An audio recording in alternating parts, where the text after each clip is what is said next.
மீஞா என்கிற அமானுஷ்ய சக்தி மலேசியாவில் மிகவும் பிரபலமாகும். ஓராங் மீஞா என்றால் எண்ணெய் மனிதன் என்று பொருள்படுகிறது. ஓராங் மீஞா என்கிற பேய் மற்ற பேய்களைப் போல இல்லாமல் மனிதர்களைப் போலவே இருக்கும். ஆனால் இதன் உடல் முழுவதும் கருமை நிறத்தில் இருக்கும். ஓராங் மீஞா ஓரொட்டு துணியும் உடம்பில் போட்டிருக்காது. தொடக்கத்தில் ஓராங் மீஞா என்பவர் ஒரு சாதாரண மனிதர் ஆவார்.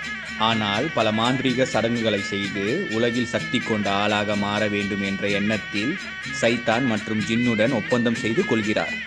அப்படி அவர் சைத்தான் மற்றும் ஜின்கள் கூறியபடி சடங்குகளை செய்யும் போது சில சடங்குகளை பிழையாக செய்கிறார்.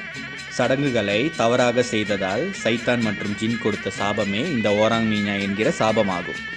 சைத்தான் மற்றும் ஜின் சொன்ன மாதிரி சடங்குகள் செய்யாததால் இவரின் உடல் முழுவதும் கருப்பாக மாறும்படி சாபம் விடப்பட்டது.